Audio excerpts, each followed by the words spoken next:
बिस्मिल्लाहिर्रहमानिर्रहीम। आज का जो हमारा टॉपिक है वो इंजरी बाय थेरेपेटिक ड्रग्स या एडवर्स ड्रग रिएक्शन जिसे हम कहते हैं। मतलब ये है कि जो हम ट्रीटमेंट के लिए ड्रग्स लेते हैं उसका बॉडी के ऊपर क्या साइड इफ़ेक्ट हो सकता है और वो साइड इफ़ेक्ट किस तरह बॉडी को इंजरी की तरफ लेके जाते हैं। तो आज के लेक्चर में हम ये डिस्कस करेंगे। सबसे पहले हमें पता होना चाहिए कि ड्रग्स हम किसे कहते हैं। तो बाय डेफिनेशन हर वो सब्सटेंस जो हमारी नॉर्मल फिजियोलॉजिकल मैकेनिज़्म को चेंज करे या उसको एक्सप्लोर करे और या पैथोलॉजिकल कंडीशन जो एक्वायर्ड हो चुके हैं उसको एक्सप्लोर करे या उसको चेंज करे। तो इस सब्सटेंस को उन्हीं केमिकल को हम कहेंगे ड्रग। ठीक है। फॉर एग्जांपल हमारे पास दो कंडीशन मैंने यहाँ पर डिस्कस की। एक मैंने डिस्कस किया अल्ट्रेशन और दूसरा मैंने डिस्कस किया एक्सप्लोर। अब अल्ट्रेशन ऑफ द फिजियोलॉजिकल ठीक हो गया and alteration of the pathological. इसी तरह एक्सप्लोरेशन ऑफ द फिजियोलॉजिकल और एक्सप्लोरेशन ऑफ द पैथोलॉजिकल। अब अल्ट्रेशन ऑफ द फिजियोलॉजिकल हम कौन सी ऐसी केमिकल है जिसके थ्रू करते हैं। तो सिंपल इसका एग्जांपल है pregnancy. Pregnancy is a normal physiological phenomena. ठीक है, फिजियोलॉजिकल फिनोमेना है। अब वो ड्रग जो कि प्रेगनेंसी को स्टॉप करते हैं they are use to alter the physiological state like oral contraceptive. ठीक है, तो दिस इज द ड्रग। अब दूसरी तरफ आते हैं to the pathological condition, alteration of the pathological condition. So एक डिजीज़ है, फॉर एग्जांपल किसी को डायबिटीज़ है और हम उनको एंटी डायबिटिक एजेंट देते हैं लाइक मेटफॉर्मिन। ठीक है, हम वो देते हैं। तो metformin is use to treat the diabetes. Diabetes क्या है? पैथोलॉजिकल कंडीशन है, तो उसको ट्रीट करने के लिए हम मेटफॉर्मिन देते हैं। तो that alter the pathological condition that is diabetes. अब दूसरी तरफ आते हैं एक्सप्लोरेशन की तरफ। Exploration of the physiology, physiological mechanism हमारी बॉडी में है। एग्जांपल मैं लेता हूँ इम्यूनिटी का। Immunity is a physiological mechanism. अगर हम ऊपर से वैक्सीन दे दें तो वैक्सीन हमारी उस इम्यूनिटी को और भी मॉडिफाई करते हैं, और भी एडवांस करते हैं, और भी एक्सप्लोर करते हैं। So this is the example of the exploration of physiological condition, vaccine. अब exploration of the pathological condition, एक डिजीज़ है उसको किस तरह हम मॉडिफाई करेंगे, उसको किस तरह जो है एक्सप्लोर करेंगे। ठीक है, तो इसका एग्जांपल है डायग्नोस्टिक केमिकल्स। फॉर एग्जांपल हम एंटीसीरा यूज़ करते हैं। एंटीसीरा यूज़ करते हैं for the determination of blood group. या इसके अलावा एक पैथोलॉजिकल कंडीशन है, सपोज़ हमारे पास है कोई एक बायोप्सी है या इसी तरह कोई और पैथोलॉजिकल कंडीशन है जिसको एक्सप्लोरेशन के लिए हम लैब्स में मुख्तलिफ केमिकल्स यूज़ करते हैं और उसी केमिकल्स के थ्रू हम फाइंड आउट करते हैं कि ये डिजीज़ प्रेजेंट है या नहीं है। ठीक है, so that chemicals which used in laboratories for the exploration of the disease is the exploration of pathological condition. So all these chemicals which used for the phenomena which I have discussed is known as drug.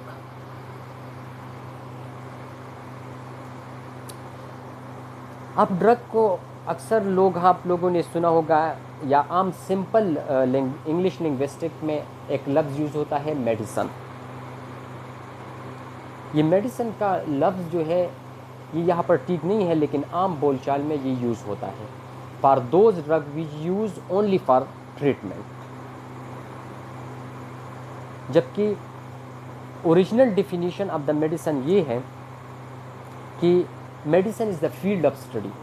ये अलग field है study का, जिसमें हम एक disease की cause, course of disease, risk factor related to the disease, prevention of disease and management of disease, ये तमाम चीज़ें एक डिज़ीज़ के मुतालिक हम डिस्कस कर लेते हैं, तो उस फील्ड ऑफ स्टडी को हम मेडिसिन कहते हैं। जनरली ह्यूमन रिलेटेड जो स्टडी है इसको हमने डिवाइड किया है बेसिकली 3 मेजर कैटेगरीज़ में। One of them is surgical, second one is 2 categories में, सर्जिकल एंड मेडिकल या मेडिसन हम इसको कहते हैं। 2 फील्ड है, या तो सर्जरी होंगी या मेडिसन होंगी। सर्जरी में हम इंटरवेंशन करते हैं, मेडिसिन में हम इंटरवेंशन नहीं करते। ये दोनों में डिफरेंस है। अब this is important one, drug is a potential poison. Every drug, every chemical is a potential poison, but the poisonous is depend upon the dose पे डिपेंड करते हैं। अब टाइप्स ऑफ ड्रग्स कितने हैं? 2 कैटेगरीज में हम ड्रग्स को divide करते हैं। एक को हम कहते हैं थेराप्यूटिक ड्रग्स और एक को कहते हैं non therapeutic drugs. Therapeutic drugs वो है जो हम एक स्पेसिफिक पर्पस के लिए लेते हैं और एक प्रॉपर अमाउंट में लेते हैं। प्रॉपर अमाउंट को हम क्या कहते हैं? डोज। तो जब हम एक ड्रग को, एक केमिकल को प्रॉपर डोज में लेते हैं for the proper purpose which we call disease और treatment, so they are called therapeutic drugs. Non therapeutic drugs वो ड्रग्स हैं जो हम रैंडमली लेता है बियॉन्ड द डोज, ठीक है, and for the purpose of pleasure which we call non therapeutic drug या ड्रग ऑफ एब्यूज़ हम इसको कहते हैं। लेकिन एक सिंगल ड्रग जो है, अगर आप उसको प्रॉपर डोज में लेते हैं सो दैट इज़ थेराप्यूटिक, अगर प्रॉपर डोज में नहीं लेते सो this is non therapeutic. Like example हम लेते हैं ओपियाइड्स ड्रग्स की, जो नारकोटिक एनाल्जेसिक्स है। अगर हम उसको प्रॉपर पर्पज़ के लिए यानी पेन मैनेजमेंट के लिए हम लें और प्रॉपर डोज में लें सो दिस इज़ थेराप्यूटिक। लेकिन अगर हम विदाउट पेन पर प्लेजर लें रैंडम डोज में तो that is drug of abuse और non therapeutic use of opioids. Effect of the drug on the body, 3 किस्म के इफेक्ट वो प्रोड्यूस करेंगे, 2 इफेक्ट प्रोड्यूस करेंगे। एक को हम कहते हैं डिज़ायर इफेक्ट, वो इफेक्ट जो हमारा टारगेट होता है। लाइक हम पैरासीटामोल लेते हैं, किस लिए लेते हैं? For the treatment of the fever, so this is the desire effect of the paracetamol to treat the fever या टू ट्रीट द पेन या इन्फ्लेमेशन।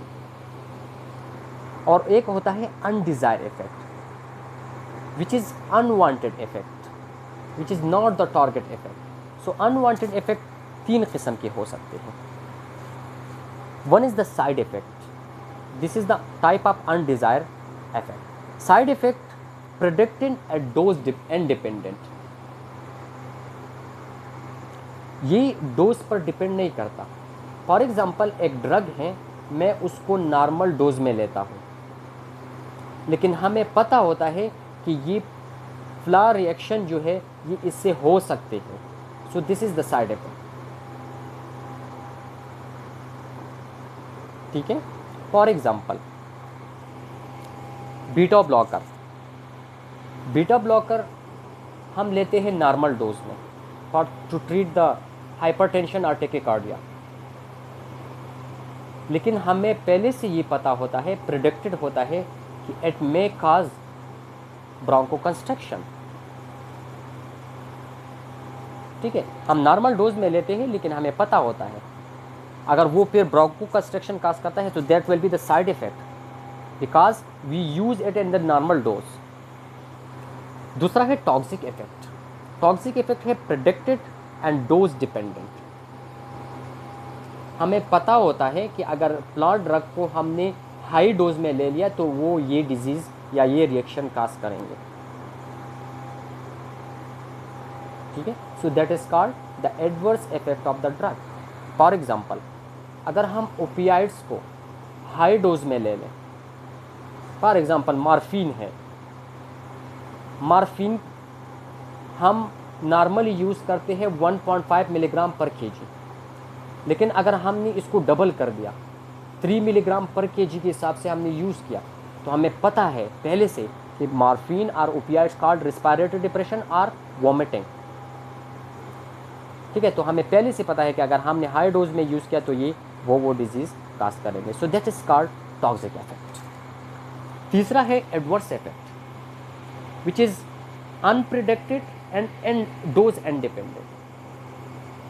डोज से भी रिलेटेड नहीं है और अनप्रिडिक्टेड, हमें पता नहीं है होता।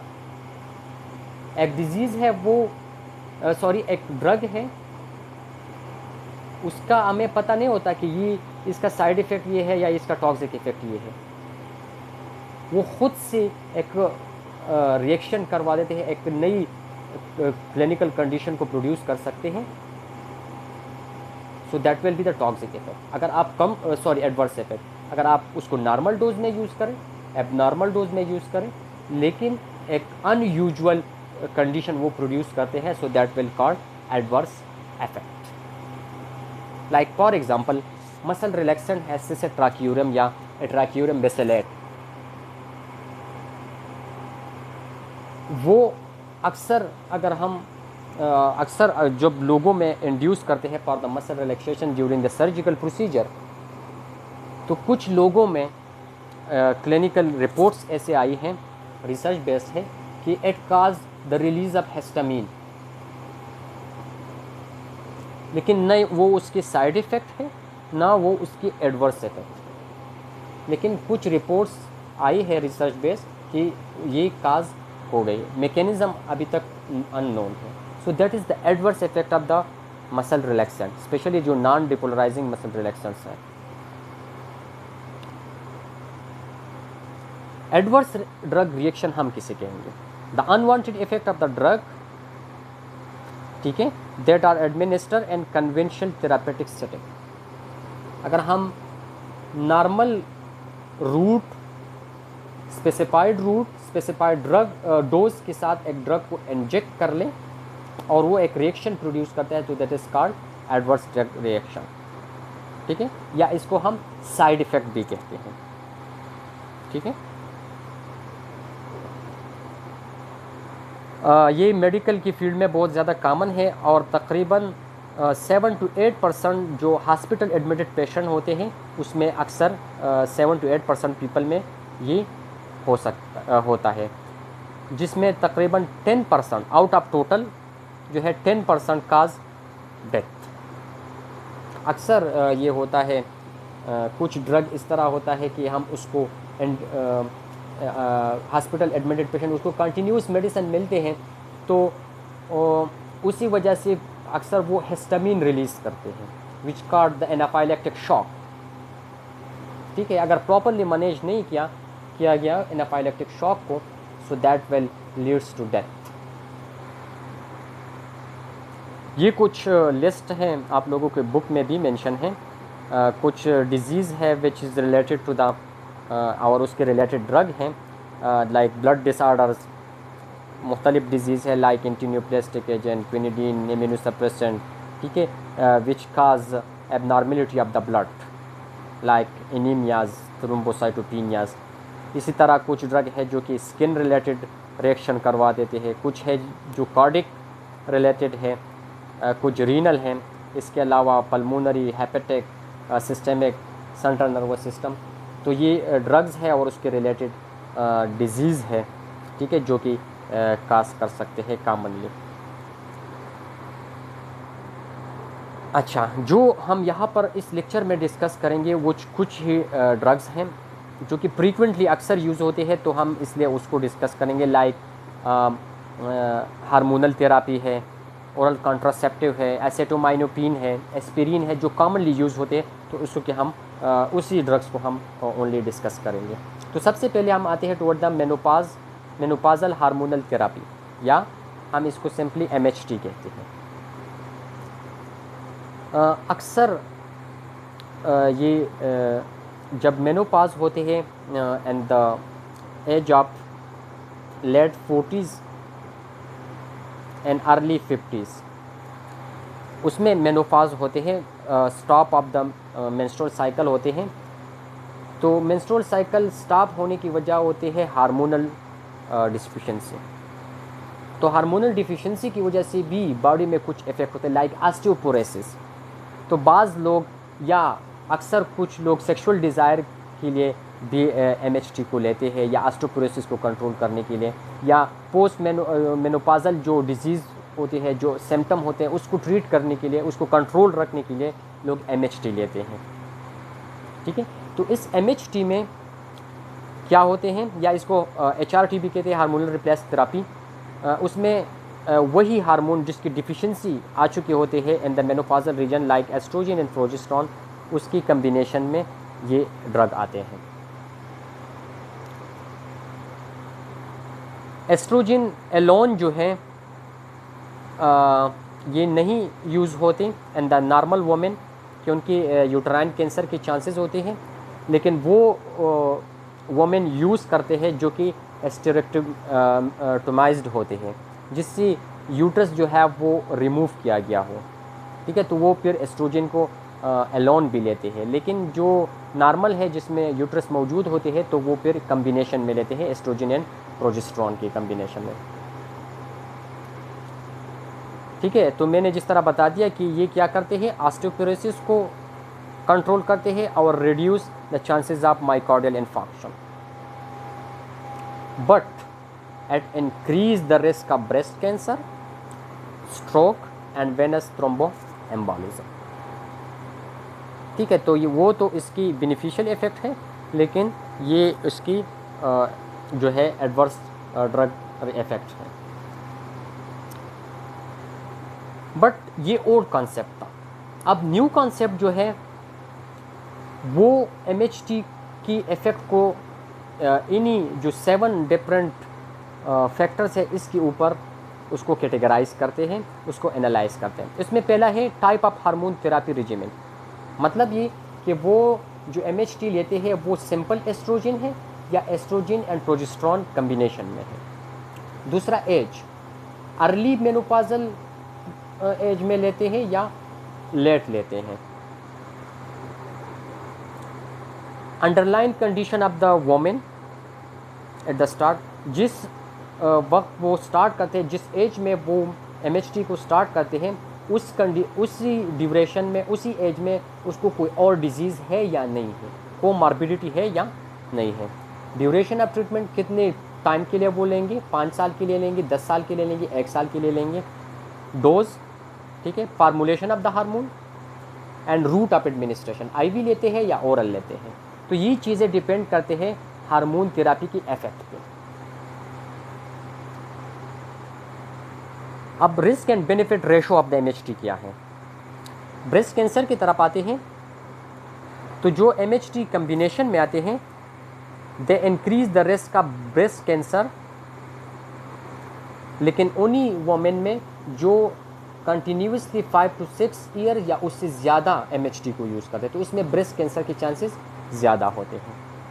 अगर कोई एस्ट्रोजन एलोन लेते हैं, वो वोमेन जिसमें यूट्रस नहीं है, हिस्टेरेक्टमी हो गई है, उसमें जो है यूट्रस नहीं है, तो इसमें chances of breast cancer border line पे होंगे, 50-50 उसमें होंगी।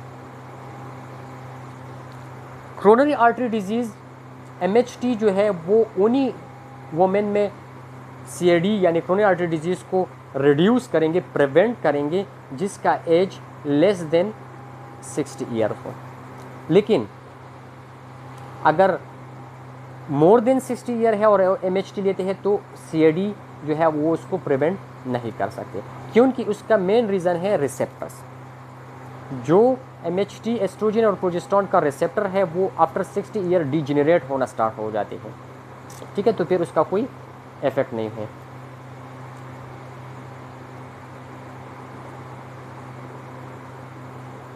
तीसरा है stroke and venous thromboembolism. तो MHT जो है VTE यानी वेनस थ्रोम्बस एम्बोलिज्म को इंक्रीज करते हैं। कब? जब early years of the menopause में इसको यूज़ करें।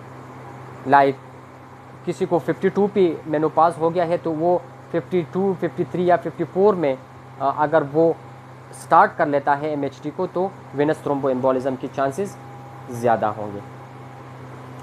लेकिन अगर उसको मेनोपाज होने के साथ साथ यानी 52 to 54 अगर वो लेते हैं और उसी वोमेन में इसी ड्यूरेशन के दौरान कोमॉर्बिडिटी भी है, लाइक एमोबलाइजेशन या hyper coagulable state,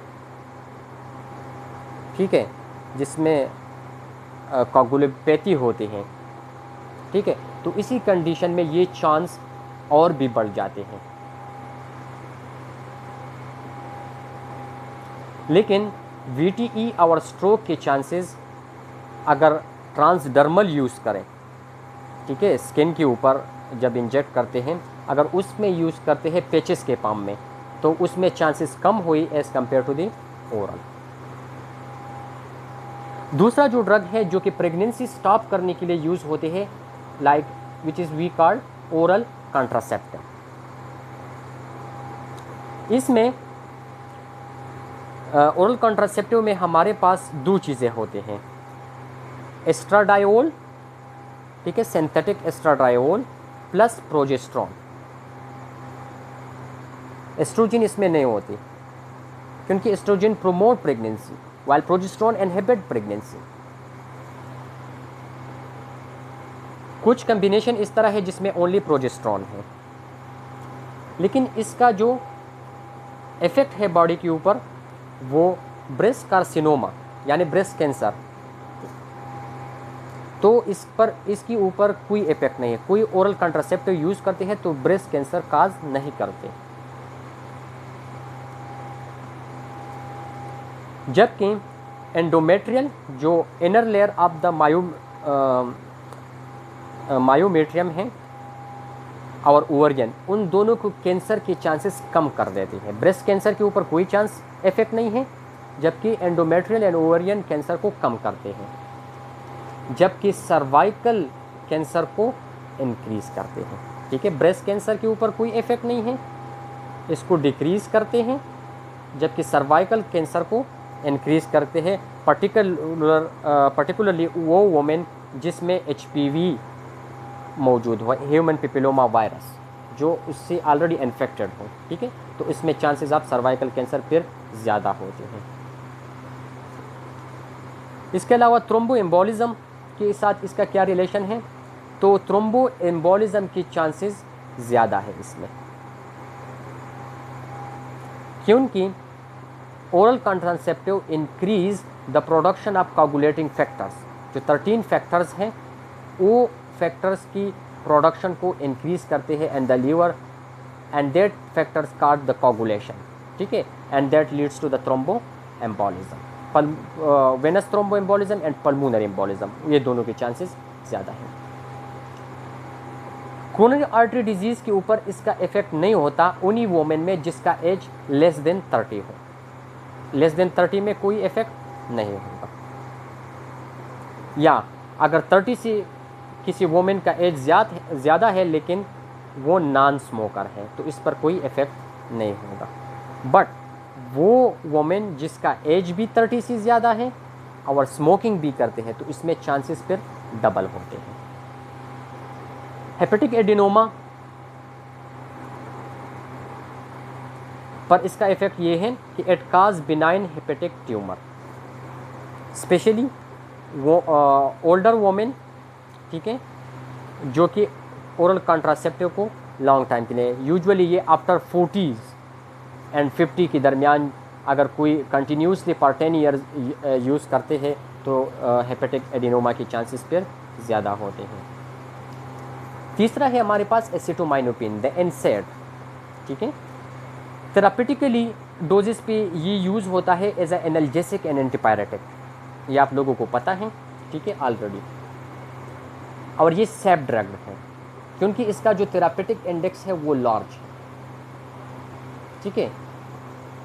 effective dose इसकी है अप टू 0.5 ग्राम, और जो इसका लीथल डोज है that is up to the 20 gram. So therapeutic index is 4 because therapeutic index is equal to LD divided by AD। ये मेटाबोलाइज होते हैं in the liver by conjugation, phase 2 reaction के through it become water soluble by the addition of या conjugation of sulfate and glucuronic acid। लेकिन 5% या उससे कम जो है परसेंट एसिटोमाइनोपिन जो है वो मेटाबोलाइज होती है इनटू द N-acetyl P बेंजोक्विनोनिमीन, या इसको हम नेपकी कहते हैं, by the cytochrome P450 system of the liver. तो अगर कोई लार्ज डोजेज में एसिटोमाइनोपिन यूज़ करें या प्रोलॉन्ग टाइम के लिए यूज़ करें, लाइक आर्थराइटिस के पेशेंट अक्सर यूज़ करते हैं, मलेग्नेंट हाइपरपायरेक्सिक पेशेंट यूज़ करते हैं, तो उसमें जो नेपकी है वो एकमुलेट हो जाते हैं क्योंकि ज़्यादा बनती है और प्रोलॉन्ग टाइम के लिए बनते हैं, and that lead to the centrilobular hepatic necrosis. जो central lobes of the liver है उसमें नेक्रोसिस काज करते हैं। So this is the metabolism of the acetaminophen, ठीक है। एसिटोमाइनोपिन अगर हम उसको यूज़ कर लें, ठीक है, एपेप, this is the brand name, तो 5 to 9% that is converted into the NAPQI by the cytochrome P450 system, particularly to E1 NAPQI, ठीक है। तो ये क्या करेंगे, नेपकी अगर कम अमाउंट में लोग यूज़ करते हैं, so that will be excreted to urine because it will combine with the glucuronic acid and sulphate. ये तब होता है जब एपेप प्रोड्यूस होता है नॉर्मली, लेकिन 5% या उससे लेस हमारे पास नेपकी बनते हैं जो कि डिपेंड करते हैं GSH पर, glutathione, reduce form of the glutathione. अगर ज़्यादा ये यूज़ किया गया तो ये एकमुलेट होंगी due to the deficiency of GSH and cause hepatic central lobular hepatic necrosis. अच्छा, मैकेनिज्म इसका क्या है, it bond covalently with hepatic protein, मतलब वो स्ट्रांगली हेपेटिक प्रोटीन के साथ बाइंड हो जाते हैं जिसकी वजह से रिड्यूस ग्लूटाथायोन GSH वो डिक्रीज होते हैं, and decrease of the GSH lead to the hepatocyte more susceptible to cell death cause by the ROS, ठीक है, क्योंकि GSH के रिलीज डिक्रीज होने की वजह से ROS प्रोड्यूस होंगे और ROS क्या करेंगे, necrosis of the hepatocyte. Sign symptom क्या होंगे हेपेटिक नेक्रोसिस की, तो नाजिया एंड वोमिटिंग होगी, ठीक है, डायरिया होगा और सम टाइप हाइपोवोल्यूमिक शॉक इसमें होगी, ठीक है, क्योंकि नाजिया वोमिटिंग और डायरिया में क्या होते हैं, फ्लूइड लॉस होते हैं, तो it will lead to the hypovolemic shock. इसके अलावा बिलिरुबिन की लेवल को ये भी इम्बैलेंस करते हैं, तो ट्रांजिट जॉन्डिस भी इसमें होगी। एसिटोमाइनोपिन ओवरडोज या एसिटोमाइनोपिन टॉक्सिसिटी के लिए हम यूज़ करते हैं N-acetyl cysteine which restore the glutathione. तो ग्लूटाथायोन के रिस्टोरेशन से क्या होगा, जो नेपकी है that will be release through the urine, ठीक है। जो N-acetyl cysteine है ये हमारे पास म्यूकिलेटर के फॉर्म में आते हैं, ब्रांड नेम में आते हैं, जो कि सेशेट में के फॉर्म में होते हैं और उसको इनहेल किया जाता है, ठीक है, वाटर में डाइल्यूट करके इनहेल किया जाता है थ्रू नेबुलाइजेशन। लेकिन अगर सीवियर ओवरडोजेस हैं जिसमें नेक्रोसिस बहुत ज़्यादा जो है हो चुके हैं लीवर की, और लीवर सिरोसिस या लीवर फेलियर की तरफ गए हैं, तो इसमें फिर लीवर ट्रांसप्लांटेशन होगी, एंटीडोट फिर काम नहीं करेंगे। इसके बाद आते हैं aspirin, acetyl salicylic acid, the most frequently drug use for the pain and antiplatelet purpose के लिए। जो थ्रोम्बोटिक, एथेरोस्क्लेरोटिक या क्रोनिक आर्टरी डिजीज़ की पेशेंट होते हैं वो एंटीप्लेटलेट के तौर पर लेते हैं, और इसके अलावा एनसेड भी यूज होते हैं for the anti inflammatory action. Particularly जो अर्थराइटिस के पेशेंट होते हैं वो इसको यूज़ करते हैं for the inflammation, for the fever and for the pain. Dose इसका है एडल्ट में 45 मिलीग्राम पर केजी और चाइल्ड में है 60 मिलीग्राम पर केजी, लेकिन ये इसका इफेक्टिव डोज है ईडी। और जो फैटल डोजेज़ है वो 2 to 4 ग्राम इन चिल्ड्रन है, जबकि 10 to 30 ग्राम एडल्ट में है। ये इसका फैटल डोज। अगर इसी डोज में हम यूज़ करेंगे so that cause adverse drug reaction या टॉक्सिसिटी। तो इसकी जो टॉक्सिसिटी है इसको हम कहते हैं सैलिसिलिज्म। ये कब प्रोड्यूस होगा? ये तब प्रोड्यूस होगा जब कोई 3 ग्राम या उससे ज़्यादा जो क्रोनिक इन्फ्लेमेटरी फेजेस उसमें हम लॉन्ग टाइम के लिए यूज़ करते हैं, तो अक्सर लोग गलती से या जानबूझकर 3 ग्राम से ज़्यादा लेते हैं पर डे के हिसाब से, क्योंकि इसका डोज मैंने बता दिया आप लोगों को कि दैट इज़ 45 मिलीग्राम पर केजी। अगर 70 केजी पर्सन है तो आप 45 को 70 से मल्टीप्लाई कर लें, सो that will become about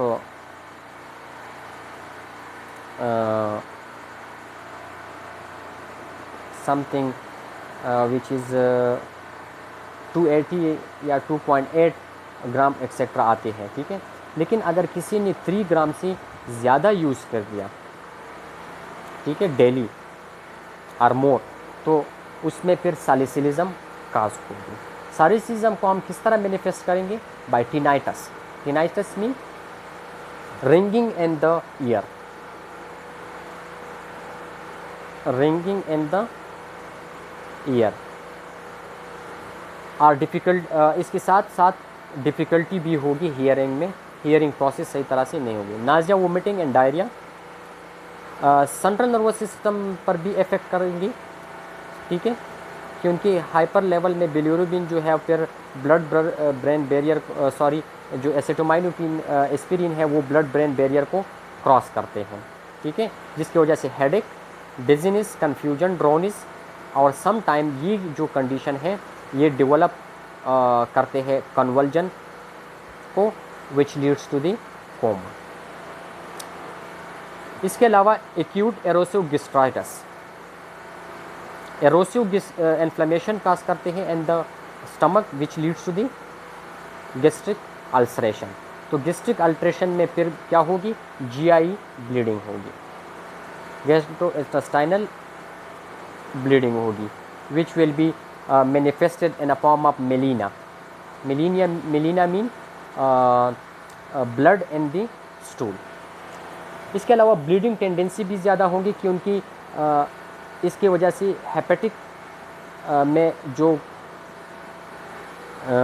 liver में जो कोगुलेटिंग फैक्टर्स हैं वो डिप्रेस हो जाएंगे, तो चांसेस ऑफ ब्लीडिंग ज़्यादा भी होगी। दूसरा उसका जो मैकेनिज़्म है, it block the platelet receptors, act as a anti platelet. जो उसके रिसेप्टर होते हैं प्लेटलेट के ऊपर उसको ब्लॉक करते हैं, ठीक है, जिसकी वजह से एंटी प्लेटलेट की एक्टिविटी होती है, ब्लड को विस्कासिटी जो है वो कम करते हैं। तो मामूली रप्चर ऑफ द विसल की वजह से भी ब्लीडिंग बहुत ज़्यादा होते हैं। और पिटेशियल हैमरेज, पिटेशियल हैमरेज, पिटेशी कहते हैं जो स्मॉल रेड कलर स्पॉट आते हैं ऑन द बॉडी, अक्सर जो चेस्ट रीजन है या बैक रीजन है उसके ऊपर आते हैं, तो उसके भी हैमरेज हो सकते हैं। इसको कहते हैं पेटेक्चुअल हैमरेज। इसके अलावा अच्छा, ये कंडीशन है जो डेवलप होते हैं सैलिसिलेट पॉइजनिंग या एस्पिरिन की पॉइजनिंग से। टिनाइटस होगा, नाजिया, वोमिटिंग, लेथर्जी भी हो सकती है, एक्साइटेबिलिटी, हाइपर एक्साइटेड स्टेट जो है, टेम्परेचर भी अक्सर होता है, रिंगिंग इन द होते हैं। इसके अलावा इट काज हाइपर वेंटिलेशन, ठीक है, हाइपर वेंटिलेशन काज करते हैं। हाइपर वेंटिलेशन मतलब इट इंक्रीज रिस्पायरेटरी रेट। तो रिस्पायरेटरी रेट अगर ज़्यादा हो तो इससे मैक्सिमम अमाउंट में कार्बन डाइऑक्साइड लॉस होगा। तो जब आप लोग आर्टीरियल ब्लड गैसेस देखेंगे तो आर्टीरियल ब्लड गैसेस में जो PCO2 है, partial pressure of carbon dioxide will be very less. और जब partial pressure of carbon dioxide कम होते हैं so that is called alkalosis. अब अल्कालोसिस क्यों होंगे? क्योंकि carbon dioxide is a volatile acid, और जब एसिडिटी कम होती है so that is lead to the alkalosis, ठीक है। रिस्पायरेटरी अल्कालोसिस क्यों है? Because carbon dioxide is involve, so that is the respiratory alkalosis. Followed by metabolic acidosis. Metabolic acidosis क्यों होगा? क्योंकि किडनी जो है वो मैक्सिमम बाइकार्बोनेट को लॉस करेंगे। या इसी रिस्पायरेटरी एक मैकेनिज़्म ये है। दूसरा मैकेनिज़्म ये है, लेकिन ये तब होता है जब किडनी इन्वॉल्व हो जाती है। लेकिन जो नॉर्मली रिस्पायरेटरी अल्कालोसिस के साथ मेटाबॉलिक एसिडोसिस इसलिए होते हैं ताकि जो pH है उसको नॉर्मलाइज करें, अल्कालोसिस को जो है कंपनसेट किया जाए by decreasing the bicarb level in the blood.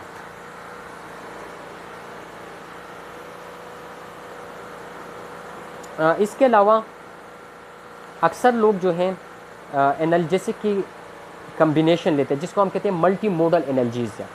तो इसमें एस्पिरिन को दूसरी एनाल्जेसिक ड्रग्स के साथ कम्बिनेशन में लेते हैं for the multi modal analgesia, और फॉर लॉन्ग पीरियड लेते हैं। जिस तरह मैंने एग्जांपल दिया आर्थराइटिस का, तो आर्थराइटिस के पेशेंट अक्सर मल्टी मोडल एनाल्जेसिया लेते हैं और वो भी प्रोलॉन्ग टाइम के लिए।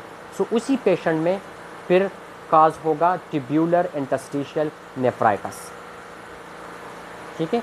साथ ही रीनल पेपिलरी नेक्रोसिस भी होंगे। तो सच टाइप ऑफ नेफ्राइटिस, सब type of kidney disease which cause due to the prolong use of multimodal analgesia as known as analgesic nephropathy.